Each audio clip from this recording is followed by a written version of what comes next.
안녕하세요. 유럽의 도시들은 오래된 대륙답게 지방마다 고유의 특색과 아름다움을 자랑하죠.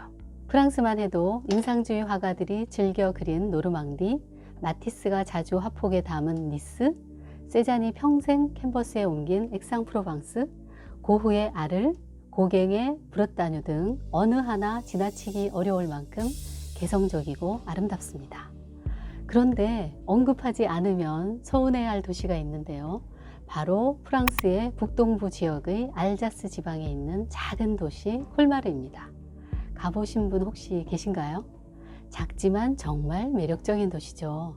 운하를 따라 줄지어 있는 오래된 전통 가옥을 보노라면 마치 동화 속 마을에 들어온 듯한 착각이 들 정도죠. 12월마다 열리는 마르쉐 드 노엘, 즉 크리스마스 시장은 전 세계의 관광객들이 찾아올 정도로 정말 예쁘고 유명합니다. 산책만 해도 좋은 도시지만 그곳에 놓치지 말아야 할 미술관이 있습니다. 바로 운터린덴 미술관. 운터린덴 미술관에는 꼭 보셔야 할 작품이 있는데요. 바로 이 그림이죠. 십자가 책형인데요. 예수가 십자가에 못 박혀 죽는 장면은 순환도 혹은 십자가 책형이라고 불리는데 시대를 막론하고 많은 화가와 조각가들이 다루었죠. 그 중에서도 16세기 초 독일 화가 마티아스 그리네발트는 이젠하임 제단하에서 죽음의 참혹한 현장을 펼쳐줍니다. 이제 그림 앞으로 자리를 옮겨볼까요? 그림은 가운데 패널과 양쪽 날개, 하단 패널로 구성된 제단 장식화입니다. 제단 장식화는 뭐냐면 교회에 가시면 동쪽 끝에 제단이 있죠. 거기서 이제 미사가 집전이 되는데 그 뒤쪽에 있던 것을 제단화, 제단 장식화라고 합니다. 가운데 패널부터 보죠. 숨이 다한 예수의 몸이 아래로 축 처져 있습니다. 팔은 끊어질 듯 길게 느려뜨려지고 겨드랑이는 깊게 패였죠.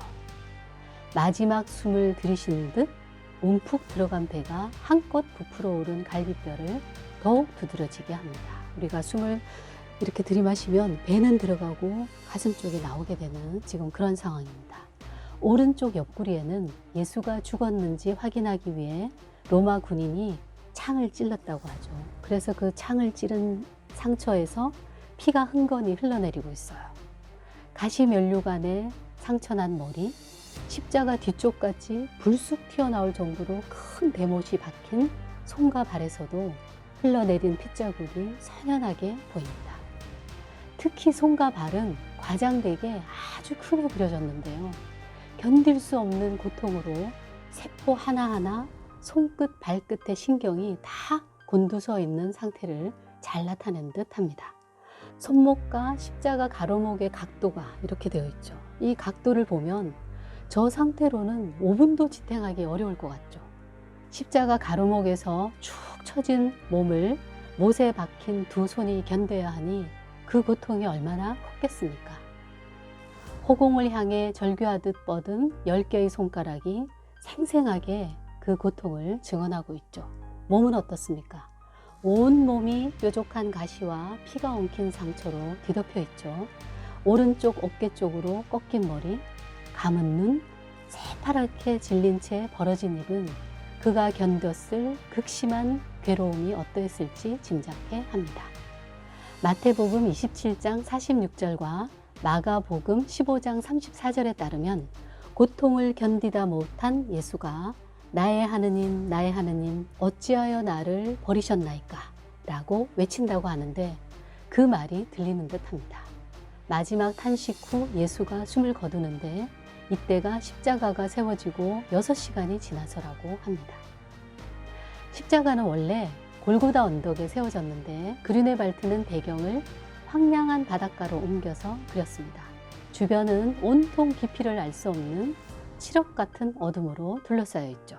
성경에 따르면 낮 12시부터 어둠이 온 땅을 덮어서 3시까지 이어졌다고 하는데 사실 정상적인 상황은 아닌 거죠. 그것을 잘 나타내고 있습니다. 예수의 오른쪽에는 우리가 봐서는 왼쪽이고요. 흰옷을 입은 성모 마리아가 오열하고 있고 예수의 12제자 중 한 명인 요한이 비통한 표정으로 마리아를 부축하고 있죠. 그들 앞에는 막달라 마리아가 깍지 낀 손을 든 채 예수의 단말마의 고통과 죽음에 오열하고 있고요. 막달라 마리아는 예수가 십자가에서 순환을 당할 때 끝까지 자리를 지켰고 부활한 예수를 제일 먼저 만나는 여인이죠. 그리고 얼마 전에 브론치노의 날 만지지 마라 할 때 이 주제를 다루었었죠. 예수의 죽음과 부활 후 참회와 고행으로 생애를 보낸 것으로 알려지면서 많은 화가들이 머리를 푼 모습으로 그렸는데 그린의 발트도 긴 머리를 푼 모습으로 막달라 마리아를 그리고 있습니다. 예수께 기름을 부은 여인으로 기록되어 있어서 향유병도 함께 하고 있고요. 다만 다른 인물들에 비해서 지나치게 좀 작게 그려져서 좀 어색해 보이죠. 그린의 발트가 인물들 간의 조화와 비례에는 그다지 관심이 없었음을 알 수 있습니다. 예수의 왼쪽에는, 그러니까 우리가 봐서는 오른쪽입니다. 세례 요한이 성경을 펼치고 서서 예수를 가리키며 무슨 말인가를 하고 있죠.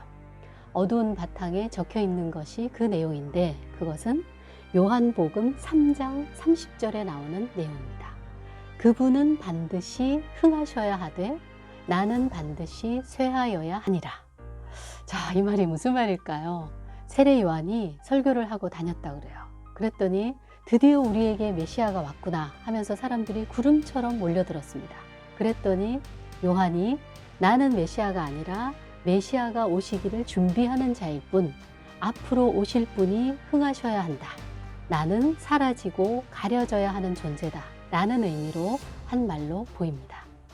내가 지금 손으로 가리키는 바로 이분이 하늘에서 오신 분이고 우리를 구원하는 메시아라는 증언을 하는 셈이죠. 세례 요한의 발치에는 하얀 양이 있는데요. 앞다리로 십자가를 든 채 목에서 흘러내리는 피가 성배에 담기도록 하고 있습니다. 피를 흘리면서도 얼굴을 들어 예수를 바라보고 있죠. 바로 옆에 예수가 발 아래쪽에서 피를 흘리는 것과 같이 번제물로 바쳐졌던 양 역시 똑같이 피를 흘리는 거죠. 이로써 인간의 죄를 위해 대속한 예수의 희생을 강조하고 있습니다. 그러니까 십자가에 매달린 예수, 세례 요한이 하고 있는 말, 양의 모습이 다 같은 이야기를 한다고 할 수 있어요. 여기서 잠깐, 예수의 순환도는 언제부터 그려진 것일까요? 고대 로마 제국 시대 때 초기 기독교도들이 무참하게 순교하면서 박해당했던 이야기는 잘 알고 계시지요. 성 스테파노는 돌에 맞아 죽고 성 베드로는 십자가에 거꾸로 매달려 죽죠. 기독교가 공인되기 얼마 전인 305년에 순교한 이집트의 알렉산드리아의 성 카타리나는 못이 박힌 바퀴에 몸이 찢기는 형벌을 받습니다. 인간이 상상해내고 행하는 행위들의 잔인함은 정말 끔찍하죠. 300년 가까운 박해의 시기를 고대 로마 황제 콘스탄티누스 대제가 313년 밀라노 칙령으로 끝내게 됩니다. 그리고 기독교를 공인한 후 100년 정도의 시간이 흐른 뒤인 5세기 때 처음으로 십자가 책형이 등장하죠. 초기에는 눈을 뜨고 살아있는 승리의 도상이 대부분이었어요. 그리스나 로마 황제의 왕관을 쓰거나 황제복을 입은 경우도 빈번했고요. 13세기 초에 이탈리아 롬바르디아 지방 출신인 베를링기에리의 그림을 보면 예수가 십자가에 매달려 있는 것이 아니라 그냥 서 있는 것처럼 보입니다. 팔도 전혀 기울어지지 않았죠. 예수의 인간적인 면모가 아니라 죽음을 극복하고 승리하는 신성을 부각시킨 탓입니다. 변화는 치마부회의 순환도에서 처음 보이죠. 그 전까지의 순환도가 십자가 못에 박혀 있지만 몸이 처지지도 전혀 고통스러워하지 않은 채 눈을 부릅뜨고 있는 승리의 그리스도를 보여주는 것과는 완전히 다릅니다. 보이시죠? 예수가 미간을 찡그린 채 눈을 감고 힘겨워하죠. 고통을 참느라 몸도 상당히 휘어 있습니다. 그런데 예수의 두 팔은 십자가의 가로목에 거의 수평으로 그려져 있어서 매달린 몸의 처짐 현상을 사실적으로 그리진 않았어요. 이후 이탈리아 프리미티프 전기 르네상스 화가들에 의해서 고난에 찬 그리스도가 자주 그려지게 됩니다. 마사초의 성삼위일체는 원근법에 의한 건축적 틀 속에 예수의 죽음을 보여주고요. 히에로니무스 보쉬의 순환도는 평화로운 전원의 십자가를 세우죠. 두 그림 다 죽어가는 순간의 예수의 고통보다 구원의 상징으로서의 예수에 초점을 맞추죠. 십자가 주변의 성모 마리아와 요한도 슬퍼하기보다는 신의 뜻에 겸허히 복종하는 자세를 취하고 있고요. 지금까지 여러 화가들의 그림을 보면서 십자가 책형의 기원과 변화에 대해 살펴보았는데요. 승리의 도상에서 인간의 고통의 표현이 가미되면서도 구원의 상징으로서 주로 그려졌다는 것을 보았습니다. 그렇다면 그리네 발트의 작품은 그 이전의 작품들과 어떻게 다른지 궁금하시죠? 뒷이야기는 다음 시간에 자세히 다루도록 하겠습니다. 오늘은 여기까지. 감사합니다.